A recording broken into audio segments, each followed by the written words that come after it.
call. Mr. Speaker. Call Rawiri Waititi. E te iwi, the Treaty Principles Bill tried to change the meaning and the intent of Te Tiriti o Waitangi. The Regulatory Standards Bill erases Te Tiriti entirely from Aotearoa's democracy without even mentioning it. This bill creates a world of minimal to no rules in order to ensure the profitability of all things. All things means at the expense of our people, our oranga, our labour, our whenua, our moana. The bill circumvents the rights you already have by treating those rights as rules, which the government can consider inefficient and unprofitable. Eki. Te Tiriti o Waitangi is the first and the last line of defence against corporate exploitation in Aotearoa. This bill and the sham select committee process to ram it through the House is proof that true democracy doesn't exist in this country. This is what the Treaty Principles Bill, the Takutai Moana Amendment Act, and the removal of treaty clauses from legislation are really about. Dismantling our collective rights to allow the Atlas Network-backed foreign companies to plunder lands, water and resources. It creates an anti-Waitangi tribunal, giving David Seymour's unelected mates the power to review every single law that addresses systemic inequality. Make no mistake, Hikama, the Treaty Principles Bill was a distraction. Chris Luxon's donors only allowed him to vote against it because they knew this bill was coming next. The Regulatory Standards Bill is a direct assault on the constitutional foundations that protects all New Zealanders from exploitation. O te iwi Māori, this looks like your rights are now rules, that the government can deregulate as they see fit, especially when these rights are held collectively. For example, as a part of the common public good or as hapu and iwi. These rights create costs that the government under the Regulatory Standards Bill can deem to be unnecessary. Our people know this, and this is why 98.7% of New Zealanders oppose the Regulatory Standards Bill. Yet, not a single recommendation provided by the people was adopted.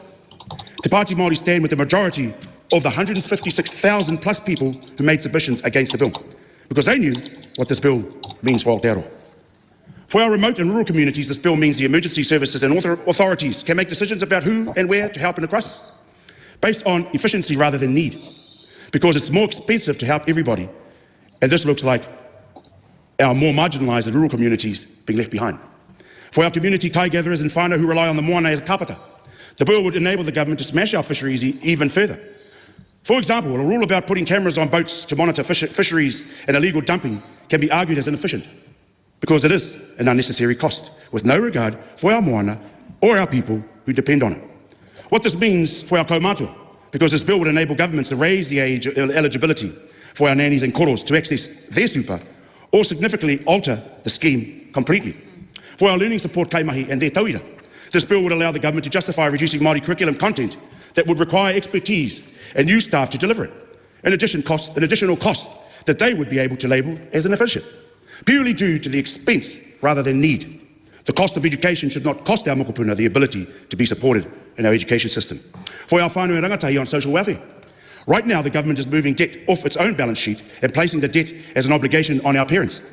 Even though rangatahi are entitled to these provisions as citizens of the state, these decisions were made without RSP even being in place, yet under RSP the situation could become the enforced norm. For our country dealing with the cost of living crisis without rules, the supermarkets will not bring the prices of food down by themselves. Their first priority is making money for their owners, which fits the purpose of RSP, not ensuring people have access to kai. I want to be here to the 156,879 people who made powerful submissions in the resistance to this racist bill. The multitudes of people who donate their time, their expertise and their aroha to fighting for the kaupapa only to be ignored. This government won't listen to you, but Te Pāti Māori have heard you. We will get rid of this government in 2026 and the Regulatory Standards Bill along with it. Kia ora tātou. Francisco Hernandez. Thank you. Hold on a moment. You cut him off there. Okay, all right. Yeah, okay. So, yeah, the principles opposed in the bill, right? We've gone over those principles, which is rule of law, liberty, sacred property, taxes, fees, and levies, role of courts, and good lawmaking, right? Basically, what this bill does is it performs a selective cut and paste of the New Zealand Constitution by omitting fundamental or foundational principles such as the spirit and principles of the Treaty of Waitangi, international obligations, and the full scope of the principle of legality and human rights. So basically, what you've got with this bill is a new hierarchical framework for lawmaking. The principles in the bill will become the primary standards for official accountability and independent scrutiny, while the omitted bills, though still legally important, are demoted to secondary status within the system this bill creates. So basically, you've got not all principles are created equal by the sounds of things. Some principles are more equal than others. Yeah. It is. I know this. I know this bill can get really, really dry and boring at times. It is a policy wonkery bill that you have to go. Okay, how do I simplify this? How do I simplify this? How do I simplify this? And the reality is because it's so full of stuff that there's only so much you can simplify before you oversimplify. And people go, oh, well, that's what that means. So it's like, no, not completely. And you go, and then you've got to make it complex again, and then you've got to try and explain.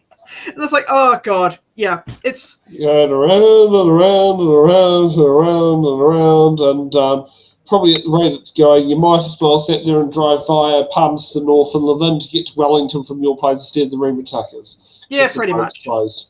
But yeah, the key thing that I try to focus on is how's it going to impact the public, because that's you can get really lost in the weed with this bill because there's so many angles you can attack it from.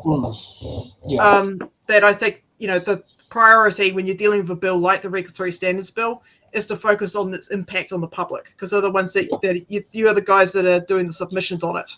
Yeah. Okay.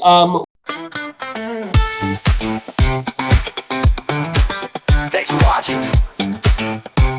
Make sure you're subscribed to our Facebook.